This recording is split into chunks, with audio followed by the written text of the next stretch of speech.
everybody, what is going on? I am Joey here at O'Gara Beverly Hills, and behind me, I don't know if you can see, is one of the rarest, if not the rarest car of all time, and that is a McLaren F1.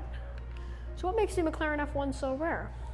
Well, only 141 were produced, but what makes it special is the car's story. Back in the time, McLaren was only a Formula One team and a racing team.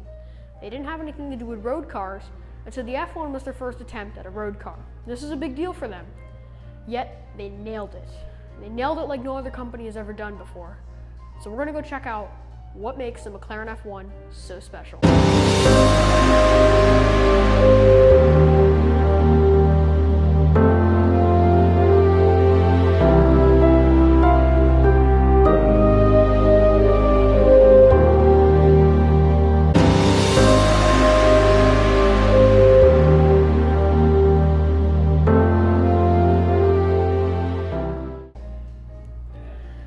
Now, the F1 was very famous for its top speed of 247 miles an hour. However, this car has a high downforce setup, so it's around 220. Only 220. Still very fast. Back then, that would still keep it as one of the fastest cars in the world, and today, that's still unbelievable. So, the F1 aerodynamically is unbelievable. Looks-wise, you can tell they wanted the lowest drag coefficient possible. And I think they nailed that. As far as looks goes, they designed it as an upside-down airplane wing, because the idea was if an airplane wing makes lift, an upside-down one makes downforce. And they nailed it. And every line here has a function, and that's what makes the F1 such a unique car. You have the intake there for the engine, you got brake cooling, I mean, you name it. So let's go into some of the details of this car. So with the high downforce setup, you get this new carbon fiber splitter.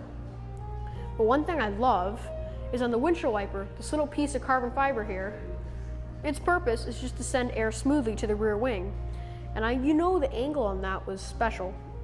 The idea is if the air goes up and through the roof, hits the rear wing, creating downforce. Only something McLaren does.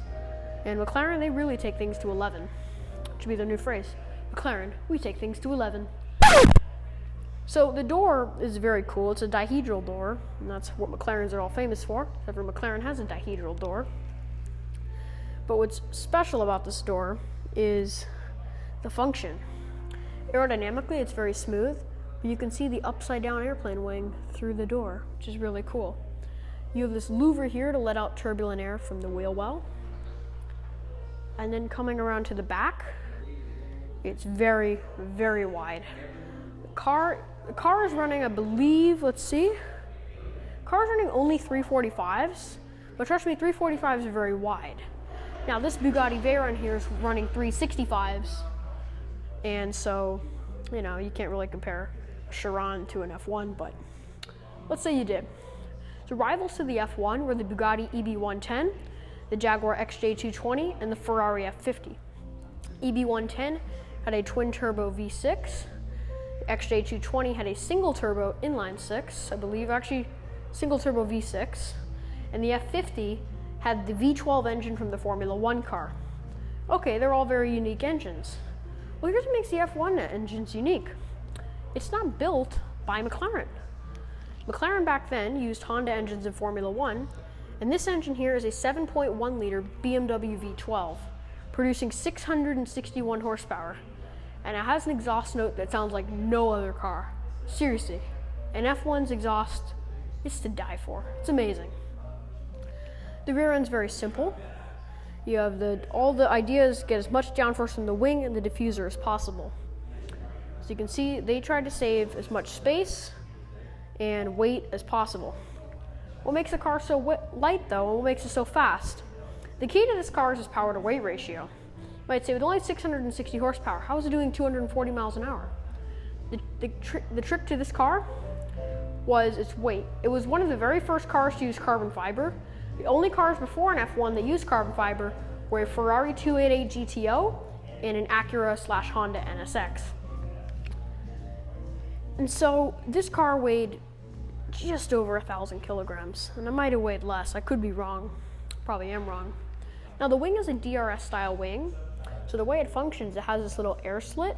so the air can go through there, creating less downforce and allowing you to have a higher top speed. But yet, you still have the wing there, so you make downforce. It's mounted on this active wing here, which also functions as an air brake. So this wing will come up to create more drag for shorter stopping distance.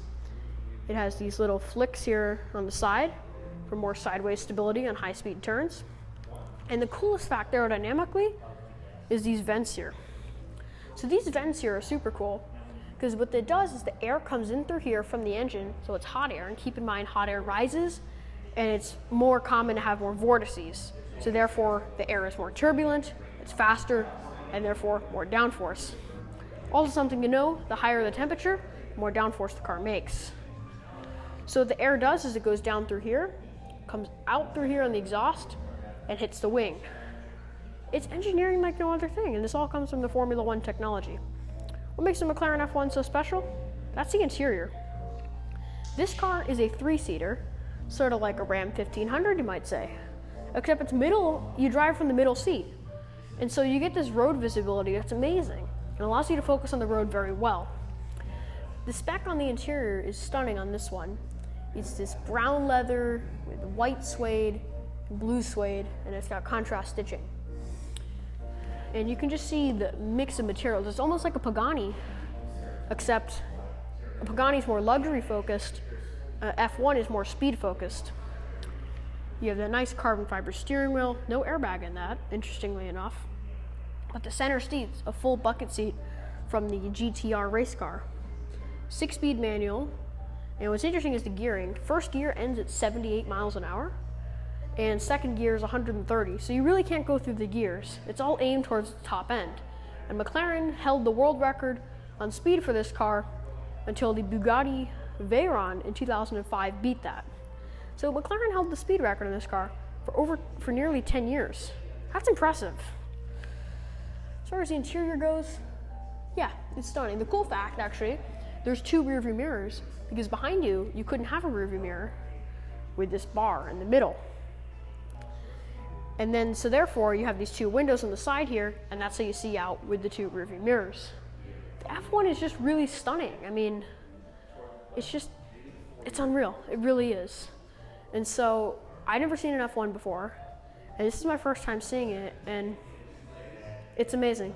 It really is. And don't get me wrong, I've seen all the top cars, Aventadors, Veyrons, Chirons, you name it.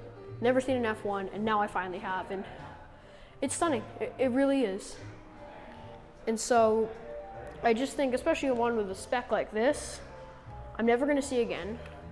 And maybe someday I'll own one, but it's amazing. The last F1 sold for over 20 million.